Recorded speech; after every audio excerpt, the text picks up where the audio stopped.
Assalamualaikum warahmatullahi wabarakatuh.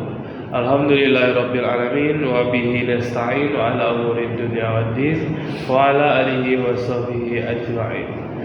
Teman-teman, selamat datang di obrolan santai kita pada hari ini bersama saya Muhammad Hasbi, dan di sini kita akan membahas tentang kitab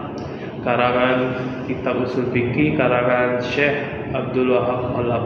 Nah, beliau ini lahir di Mesir pada tahun 1888, dan beliau ini juga telah menghafal Al-Quran dari sejak kecil.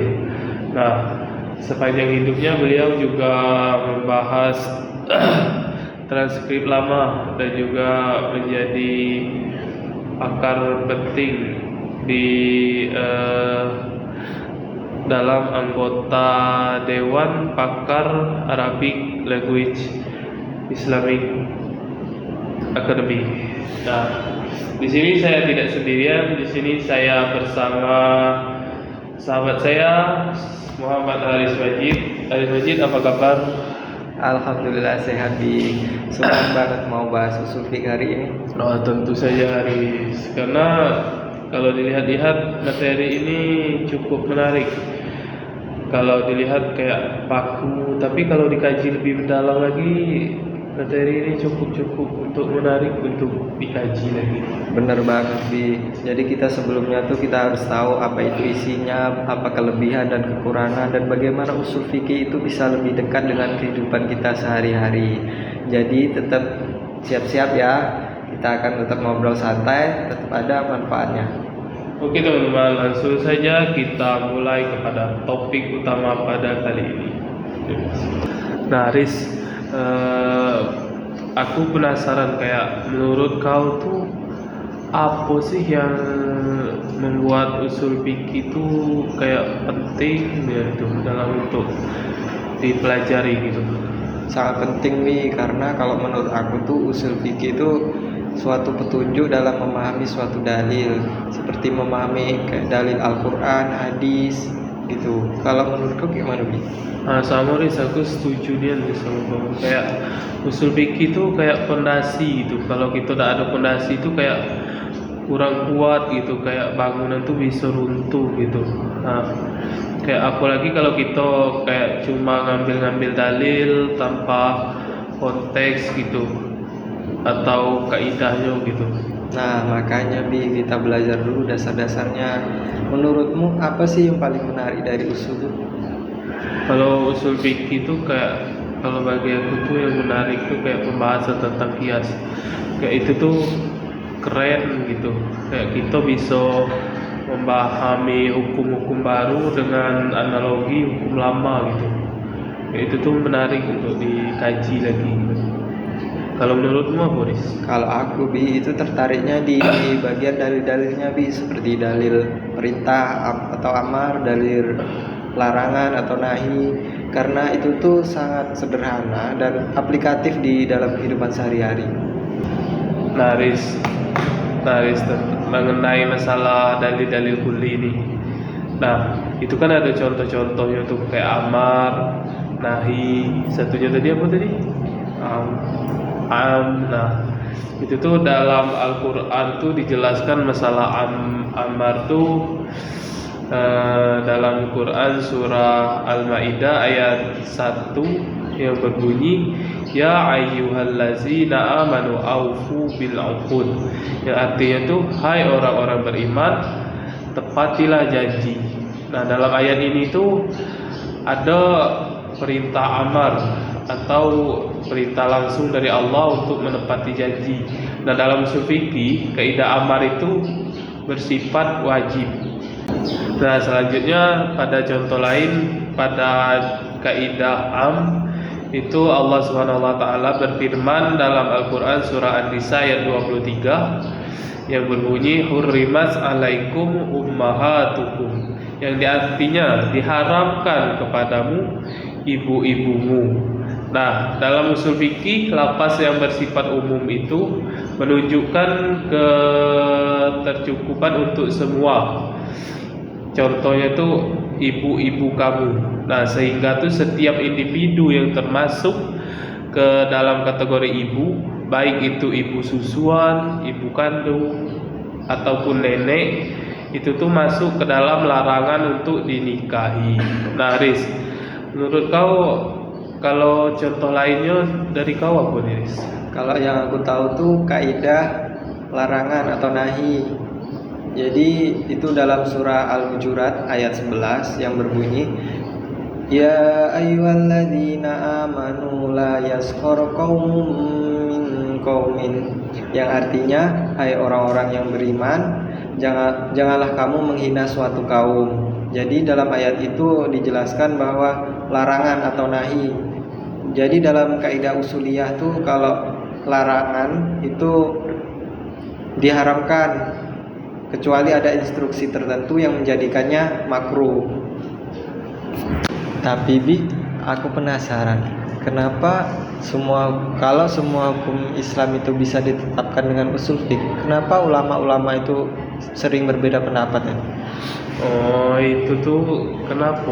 Karena tuh kayak pendekatan mereka tuh beda-beda gitu. Kayak ada yang lebih condong ke dalil, ada juga yang lebih condong ke kias gitu, kayak maslahah. Nah, jadi itu tuh kayak contohnya tuh zakat profesi gitu. Nah, sebagian ulama tuh bilang kalau itu tuh wajib karena dikiaskan ke zakat lainnya, sementara ulama lainnya tuh kayak tidak ada setuju dengan pendapat itu karena kayak tidak ada dalil yang eksplisit atau dalil yang sesuai gitu. Nah, jadi kalau kau sendiri tulis kayak pernah tak gitu kayak bingung gitu tentang perbedaan pendapat gitu? Nah, pernah banget Bi, apalagi waktu pertama-tama belajar tuh. Tapi makin kesini makin paham sih kalau itu tuh wajar karena justru menunjukkan suatu keluasan hukum Islam gitu kan. Nah, itu dia, asal perbedaannya tuh punya landasan yang ilmiah, jadi kita tuh harus saling menghargai, Riz. Oh iya, Riz, kau tahu tak kapan usul fikih itu mulai berkembang jadi ilmu yang sistematis gitu, terstruktur gitu? Kalau tidak salah, pertama kali itu Imam Syafi'i, yaitu kitabnya Ar-Risalah. Beliaulah yang pertama kali menyusun kaidah-kaidah usul fiqh itu jadi kesatuan yang terstruktur. Oh iya, Riz. Ya, tapi sebenarnya tuh, Riz, sebelum Imam Syafi'i itu, ulama kayak sahabat Nabi itu sudah menerapkan kaidah usul fikih, tapi belum formal gitu. Kayak contohnya Umar bin Khattab gitu, kayak menentukan hukum tuh dia melalui maslahah gitu. Betul Bi, tapi Imam Syafi'i inilah yang menyusun kaidah-kaidah itu menjadi susunan yang rapi gitu. Nah, lepas itu ada juga Imam Al-Ghazali dalam kitabnya Al-Mustasfa. Oh gitu ya, Riz. Tapi Imam Syafi'i oh iya, aku ingat di satu kayak perannya tuh besar gitu dalam mencampurkan nalar dengan dalil gitu. Nah, kayak seperti Imam Abu Hanifah juga dikenal kayak ulama yang sering mempraktekkan ilmu qiyas, meskipun tuh belum kontekstual istilah modern seperti sekarang. Menarik ya Wi. Jadi usul fiqh itu tidak langsung secara itu perlahan gitu, bertahap dari generasi ke generasi untuk mencapai jadi suatu kitab yang utuh gitu Nah Bi, kalau soal tantangan nih, apa sih yang membuat orang-orang kurang tertarik dengan kitab ini nih? Nah, Riz, kalau menurut aku, Riz, itu tuh mulai dari penyampaian atau bahasanya tuh kayak terlalu baku tapi susah dipahami gitu, Riz. Jadi itu untuk orang-orang zaman sekarang, orang modern tuh, untuk orang awam tuh susah untuk memahami kitab ini, Riz. Tapi kan sekarang banyak kitab-kitab modern nih. Nah iya, jadi karena itu, nah jadi itu juga untuk mempermudah orang-orang zaman sekarang untuk memahaminya dan juga lebih relevan. Iya betul ya. Nah, Riz, kalau boleh nanya nih, Riz, menurut kau dari materi yang kita bahas nih, ada kitab Usul Fikih Abdul Wahab Khalaf nih, menurut kau tuh apa yang kurang dari pembahasannya nih? Menurut aku sih sudah bagus sih, cuman memang ada kekurangan seperti objek kajian, manfaat itu tuh udah dikaji dalam materi ini nih. Nah, setuju tuh, Riz. Kalau menurut aku juga pembahasan kitab ini terlalu menjuru kepada teori gitu. Jadi untuk